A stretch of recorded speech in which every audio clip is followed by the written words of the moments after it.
Hey guys! So this is part 2 in my series on core stability, alignment, and balance. And so this is actually a quick little exercise that allows you to really isolate and utilize one side at a time, while also really focusing and emphasizing on the length of the muscle. I think a lot of the time we think about using muscle and strengthening a muscle, you have to shorten the muscle or contract the muscle, which is kind of true, but you can also have muscles that are long and strong. And so what this is really doing is it's allowing you to focus on that length of the muscle while maintaining the strength of the fibers.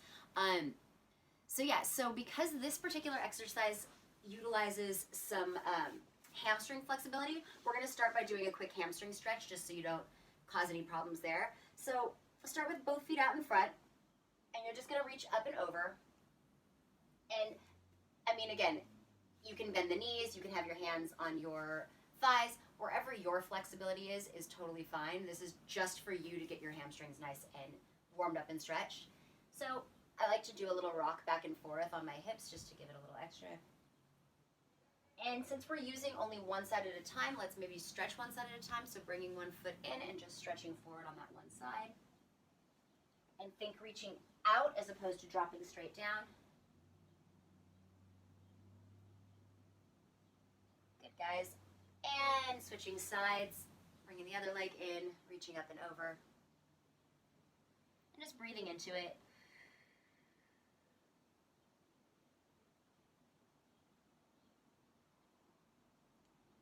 Good, and you're going to lay down on your back. We're going to do a quick little hamstring stretch here because this is the position you're going to be working into. So if you don't have the flexibility and you need to use a belt or a TheraBand or a yoga strap, that's fine. But otherwise, you can just grab behind the knee. Your knee doesn't even need to be straight because in this particular exercise, you don't have to have a straight knee for it. You can point the toe, flex the toe, whatever is feeling good for you. And release and do the other side. You can do a little bend and straight. Good. So now let's get into it. So hands are at your side or behind your head, whatever's comfortable. If you haven't watched part 1 in this series, please watch that first because that's going to actually teach you how to properly engage your abdominals to start this exercise. So watch that. That's kind of the first in this series. So now that you already know how to engage, so you're engaging this, it is still fairly neutral, but this is, the transverse abdominals are working right now. So hands are at your side or behind your head. The leg is straight and long. And so the idea is you're just going to kick that leg and lower it down. Now, the kick is with a little bit of abandon, without injuring yourself, please. That's why we stretch the hamstrings. But it doesn't need to be straight. It just needs to go up. And now when you're lengthening it down, I want you to think pushing it away from your body. So lifting up and reaching out to go down as opposed to just letting the leg flop down. And that down is with control. So the up is with abandon and the down is with some control. Now, if you're having a hard time finding that length feeling, flex the heel on the way down and think pushing that heel towards the wall, towards the couch in this case, towards whatever is away from you, and think really continue to keep stretching that long along the floor. So you're going to do this a handful of times. If you want to just start with, say, a set of 10, that's fine. I like to do it until I start to feel like this side of my body has started to engage. For me, it takes about 15. Sometimes it even takes 20. It just depends on the day. But just kind of slowly going through that. And then once you're like, ooh, yeah, okay, this side is working, and you're going to bring that knee into a bent position and straighten the other leg along the floor, and this will be easier for you to see what I'm doing. So there's a lot of length and space here to start out with. And then once you go to kick, it just goes straight up, and then reaching that leg away from the body. Up and away. Good. That was my hip cracking, which actually felt very good. And away. And release. Now, that said, because my hip cracked twice, and so I just want to say something here.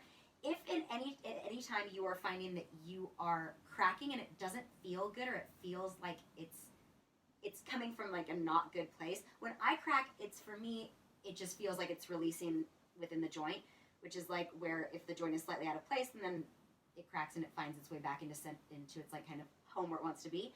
That's fine. If you are finding that you are popping and cracking and it's uncomfortable or it doesn't feel nice, maybe back off. This might be something that is irritating something in your body. But again, reaching up and thinking long with that leg. And again, you can think about flexing that foot away from your body. Now, if you are getting a little bit of a crack in the hip, like a pop on the way down, that might be because you're not reaching far enough away. So really think reaching away from your body on that one. And up and down. And again, 10 times, 15 times, 20 times, whatever it takes for you to feel like that's engaging a little bit. And once you feel like it has, go ahead and bring that back in, bringing the knees into the chest, shaking that out.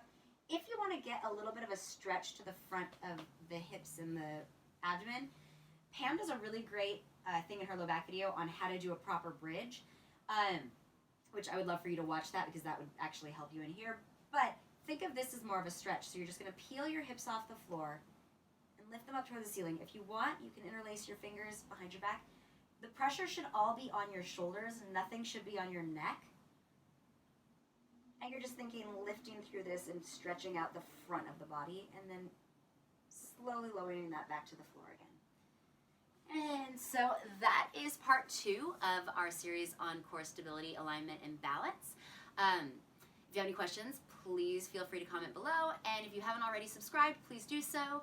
I look forward to seeing you back here for part 3. Until then, be well and have a wonderful day.